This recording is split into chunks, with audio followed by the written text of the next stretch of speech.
I'm Jim Williams, and it's my pleasure to introduce you to a CBS Chicago original documentary series, Stories to Tell. These stories are our legacy. They speak to the heart of the city. We'll start with some folks who worked in a theater like this one and a whole lot of other places. I know it well. It shaped my entire life. This is going to sound silly. I had an uncle that worked for the state, and he said, I'll get you a summer job, $10 an hour. Now, this is 1969. Standing on the side of the road holding a flag and running getting coffee for the adults. And I said, no, thank you. I want to work for $1.95 an hour and watch the Cubs play. I can't imagine a better job for a kid who's 16 years old and just trying to figure out the world, figure out the city, and figure out themselves. It was the greatest experience of my life. I really believe it shaped the kind of adult that I was. Well, it was unique. People today would never know anything about Andy Frain if we didn't tell stories.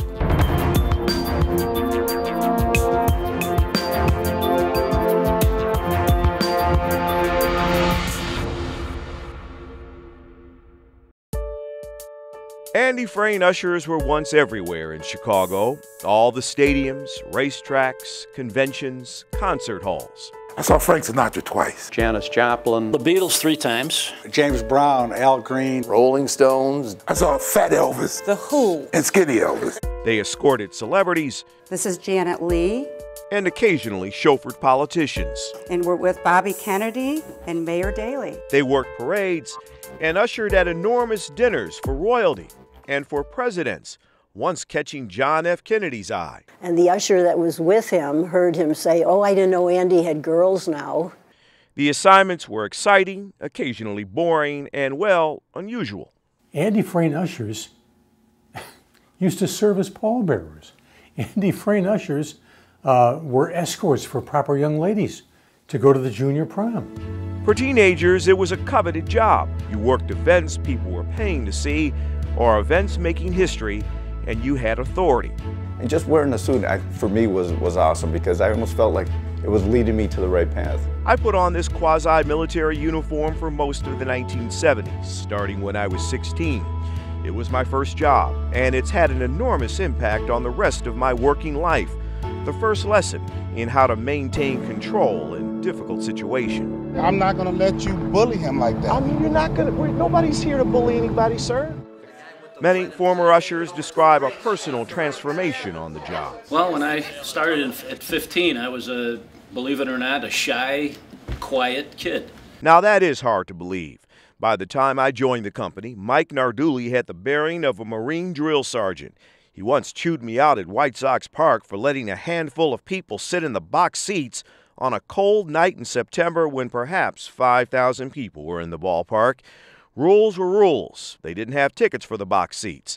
My 16-year-old knees were shaking. Through the years, I lost the shyness and lost the quietness and developed a lot of self-confidence. It's the story of thousands of men and women, crowd control engineers, we were called. Where else could a teenager work all over the Chicago area and serve every group from every neighborhood? From the city, from the suburbs, people who were very wealthy and well-to-do, people who were poor. It was a learning experience. I don't know that we truly recognized it as such at the time. Right. But you see it now. But we see it now. I am who I am because of the time I spent in Andy Frain. My grandfather was Andrew T. Frain. He had a very entrepreneurial spirit and a drive that was like no other. Andrew T. Frain was from Chicago's back-of-the-yards neighborhood. Suffocating stench from the slaughterhouses hung over young Andy's home, where he grew up one of 17 kids. He was 16 out of 17, and he always said that at a very young age he got a head start on crowd control because he was busy organizing the whole Frain clan at the time. From an early age, he was a hard worker, selling seat cushions at Comiskey Park. Across town, Frain took some tough guys from his neighborhood to replace the pickpockets and other miscreants working as ushers at Wrigley Field. They were able to control chaos. Got rid of these thieves, weeded them out one by one. William Wrigley, owner of the Cubs, was so impressed he gave the 28-year-old Frain $5,000 and a company was born. Eventually, Andy Frain Incorporated expanded to every major venue in Chicago and several other cities. A man with only a grade school education created an institution. I don't know how you properly describe Andy Frain, except to say he was obviously so business savvy. Despite the company's reach, it was run like a ma-and-pop shop. Frain's wife, Dolly, was the company's treasurer. His children donned the blue and gold, the colors of his beloved Notre Dame. He was a hands-on boss and disciplinarian, as Jim Kennard found out when his alarm didn't work and he overslept one morning. He didn't scream or anything, but he summarily fired me and told me to have a great life. And they hired me back, and the message was delivered that no matter what the excuse, you should be at the job when you're committed to be at the job. At stadiums and theaters, Frain had his ushers line up for inspections. Uniforms had to be pressed, shirts and gloves spotless, shoes shined, and no facial hair. Because he wanted to create the professionalism. He wanted to command authority. At no place were Andy Frain's standards carried out with greater precision than Chicago Stadium, the domain of one Lester Modesti. Oh, Lester was the man. City of Chicago worker by day, the stadium's chief usher at night and on weekends. Lester was a guy who was short of stature, balding, and took his job as the head of Andy Frain at the Chicago Stadium very seriously. He treated the building as though it belonged to him and not to Arthur Wirtz. And as he walked by, you had to have your hands out, like that. And what would happen if your white gloves had a smudge? You either probably end up in the second balcony or you might not even work that night. There were people washing their gloves in the bathroom and drying them on the air dryer. Lester and ushers of his generation had seen it all, from a time when fans wore suits and dresses to ball games, to raucous events that challenged crowd control and eardrums. When the Beatles played Chicago, the Ushers had never seen such enthusiasm. I mean, I've been in loud places, right? But this was unbelievable. Unbelievable. In 1968, at the International Amphitheater, Democrats gathered for their national convention. The first day we got to the amphitheater, it was like a prison camp. The National Guard was there. They had barbed wire all over the place. As Chicago police clashed with anti-Vietnam War protesters downtown, the scene inside the amphitheater matched the divisions across the country. Chaos, just chaos, and fights on the floor. Literally pushing, shoving, we're getting into fist fights. My parents being really nervous that I was going down there, staying until 2 in the morning and then getting up the next day and going back. Over the next decade, the gigs got even rougher. Chicago police were out in force, and weirder, sometimes to comic effect.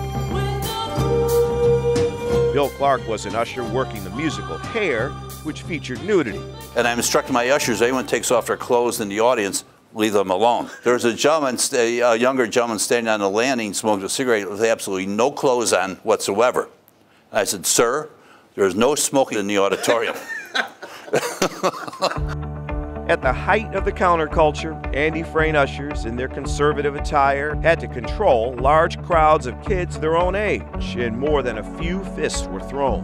After a while, I stopped working rock concerts because there was so often clashes with the customers. The uniform, which had once commanded respect from everyone, made us objects of scorn among many of our teenage peers. Everybody said, why'd you take that job? He said, you have to wear that goofy uniform. Sometimes the heat came from rock stars.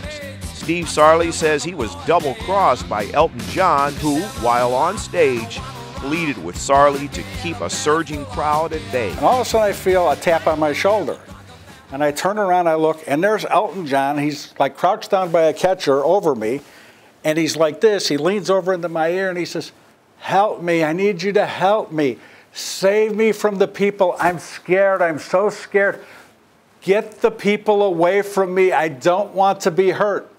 I said, okay, fine. So I told the usher, I said, everybody grab, lock arms. And we're going to start moving forward and moving the people back away from the stage. And all of a sudden I hear Elton John say, security guards, leave my fans alone. If you want to get in the fight, join the army. I don't want that here. I love my fans. Leave them alone. And I'm like, boy, did we get set up. The fists started flying. We're getting punched, scratched, clawed at, knocked down, kicked and stomped. It was brutal, and I know he's retiring. I hope he enjoys his retirement. I'll never forget what a jerk he was that particular time. That was the environment when I joined Andy Frain in 1973, convinced to apply by my best friend, David Harper. Just turned 16. My mom came home and said, you know, you got to get a job. You can't sit around here all summer doing nothing. I used to go to a lot of ball games and a lot of sporting events when I was a kid. I used to see these guys in the blue uniforms at the games. I said, man, that'd be a great job to have. Our first assignment, though, was a rock concert, the Edgar Winter Group. I hated it. Oh, I liked the music, but the volume that night at the amphitheater was blistering. My ears were ringing throughout the next day, that and fans blowing marijuana smoke in my face. I wanted to quit. Oh no, my mother said, you don't quit a job after one day. So I stayed, and so did David. I had a really unique opportunity to learn and see people at their best and see people at their worst. At a sold-out Marvin Gaye concert, David, working the gate, had a gun pulled on him by a fan without a ticket. And pointed it at me and said, this is, I'm walking in. He had his girlfriend with him. And I said, right this way, sir. Head in, have a good time, enjoy the concert. In the summer of 1975, Alvin Lee and 10 years after would not play another encore at the amphitheater. Fans rioted. The crowd went berserk, absolutely berserk. And the last thing you want to see happen is people start throwing things. And it's kind of like a cascading effect. When one person throws something, the next person is throwing.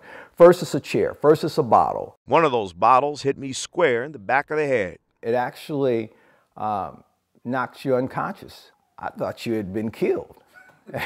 Even worse was what happened after the toughest usher I knew, a high school football star named Paul Lonzo, confronted a threatening fan. When this guy came up to him, Paul was like, come on, shoot your best shot.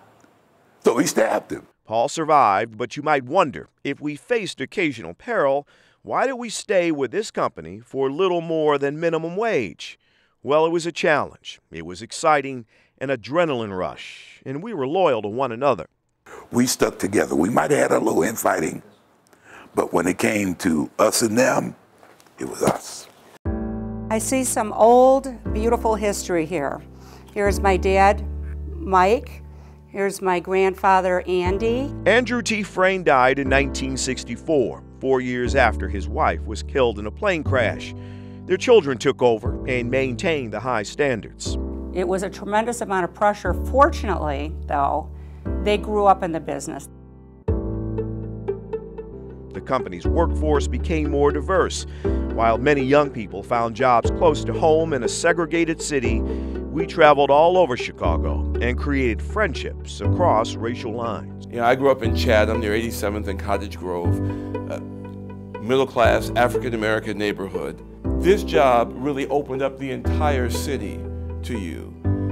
To the diversity of people in the city, to their experiences, which were not like yours. You know, I came from an all-Italian neighborhood on the west side of Chicago on Chicago Avenue, and would have led a sheltered life. And working for Andy Frain, I got to work with people of all incomes and nationalities and races and religions, and made friends and just got to be so much more of a whole person. Having these young African-American girls nicely dressed, telling people where they could or could not go, who were unaccustomed to taking direction from anyone of color, required a level of diplomacy that the average 16 or 17-year-old cannot or could not perform. And this younger generation challenged the bosses. It'd be 20 below zero, and you have to come in the skirt because that's the uniform. We said it's too cold out here for us to wear skirts.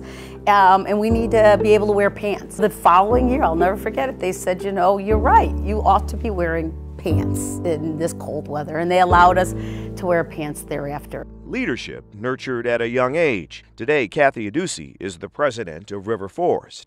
A man walks up to me and he's screaming in Arabic at me. For 5 years, Ertharin Cousin was the executive director of the United Nations World Food Program, the world's largest humanitarian organization addressing hunger. Those skills that helped you deal with that belligerent fan are skills that I dealt with in a Jordanian refugee camp when I am dealing with someone who was very angry about the lack of access to food that they had. Her sister Tybra is a top executive for IBM with worldwide responsibilities. So you embrace every situation, which is how you had to do it as an Andy Frain. You had to be visible and present, and I think it's how we engage with people today.